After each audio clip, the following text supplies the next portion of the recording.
I had gotten all the way to my low 30s, and I don't think that I was. I don't think I was happy with who I was or what I had become, but I didn't know what was missing. I didn't know what I was longing for. So I don't think there's anything worse than not knowing that you don't know how to fix something. And so it started for me in a very simple voicemail on my answer machine. Hello, David. This is Father John. I'm getting ready to start a new parish in Glen Allen, and I want you to be part of it. And so I was fortunate enough to be able to delete the message before Karen got home from work, because I usually got home from work before her. So probably about 3 or 4 days later, I get a very similar message. Hello, David. This is Father John. I'm guessing the first message you must not have gotten, because I have left two now, and I fully expect you to respond to this message. Getting ready to start a new church at Glen Allen. Would love for you to be part of it. So I was able to delete the message. The third time he called, unfortunately for me, Karen got to the message before I did. And the message was something very similar to, hello, David and Karen. I've tried 2 times to contact you to let you know that there's going to be a new parish started in Glen Allen. And this is the last time that I'm going to call. So obviously you're not interested in helping me start this new parish.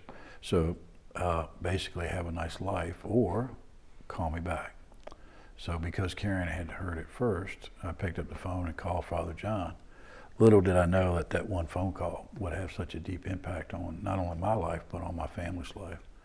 And so I called him back, and he told me that he was starting the church, and that he was so excited because he had already started Epiphany, and he had worked on another church, and so he really understood how to start a parish, and he wanted me to be part of it. And I was very clear with him in my series of grunts that I was not the person he was looking for, that he must be looking for somebody else, because I hadn't been to church in a while, and I really didn't have a whole lot of need for church in my life during this period of my time.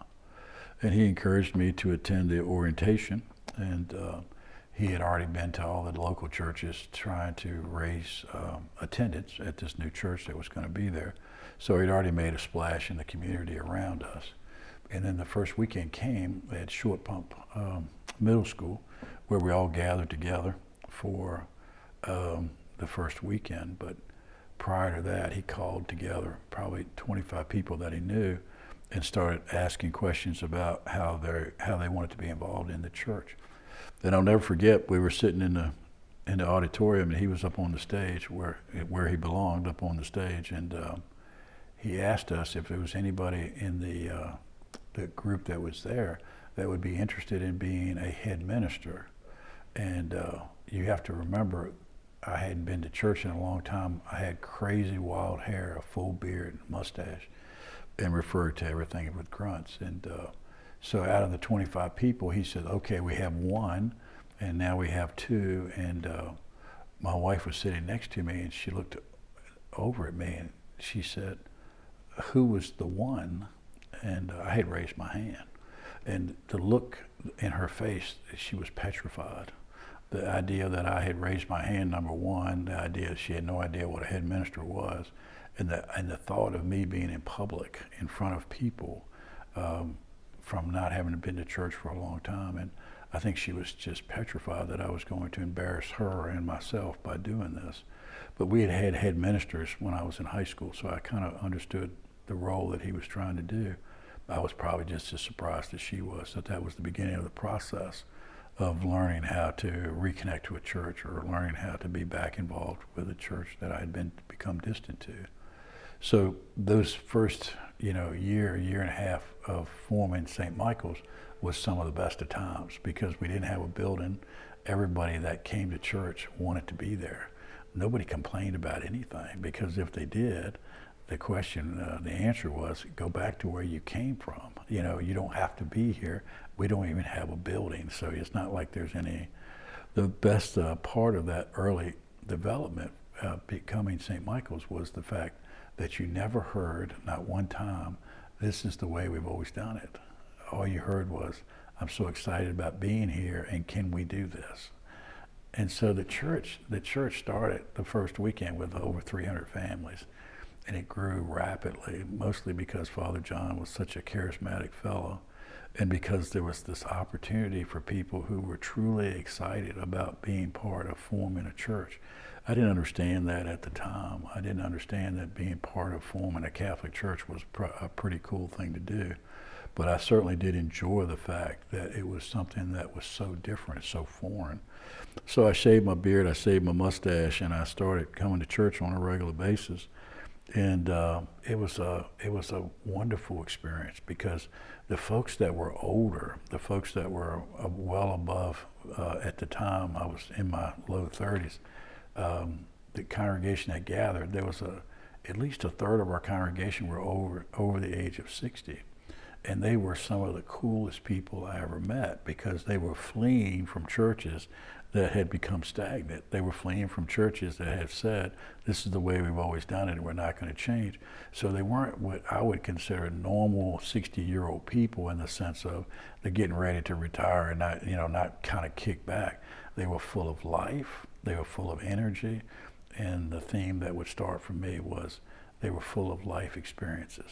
And they were there to share that. So they were some of the wisest, smartest people I'd ever met in my life, that were more than willing to sit down with you and talk to you and help shape your life, because they had been there and done that in so many different situations. Of course, the younger congregation, the ones with the young kids and this, that, and the other, they were everywhere, because people were so drawn into this new church that was going to be in Glen Allen. The liturgies were always important from day one. There was a certain flair to the liturgies. The music had to be great music. Our liturgy was our summit. It was what drew us together from the very beginning. We became very liturgical people. The problem was Father John had his own understanding of what liturgy meant. And so he had his own style, his own flair. Some people loved it, some people didn't. The people that were here obviously loved it, and the people that didn't, they flew out of here faster than you could see. And so we were formed. We were a little nation. We had our own identity. We were different than everyone else. But right from the beginning, the question was asked, if we ceased to exist tomorrow, would anybody notice? And that was really the core of who we started out to be and who we would become later. That notion that this can't be just about us. That notion that this church has to be different. That notion that you're welcome to come to share your gift with others was embedded in the very rock and the very core of who we were as a community. How many people get an opportunity to be part of that? How many people get an opportunity to witness that in a lifetime? Some, they say many times, and others, this was only the first time and probably the last time that you would get an opportunity to be part of something that was so young and so vibrant and had such potential, truly because of the giftedness of the people who came forward. Now, Father John could really raise that giftedness up. He had this unbelievable ability to be able to look at you and to tell that there was something there that you may not have seen yourself. And he called that forth. It was contagious. So we took ownership very early on as to who we were, both Catholic, both Christian, but also with this identity that we were called forth to make a difference in the world. And I think we started that way, and we continue to be that way today. So it was an exciting time. It was a scary time, because I was so uneducated and so unaware of the world around me that this was really the first opportunity in years to reconnect with the St. John's experience, to reconnect with the spirituality, to reconnect with this loving and this forgiving God. Amen.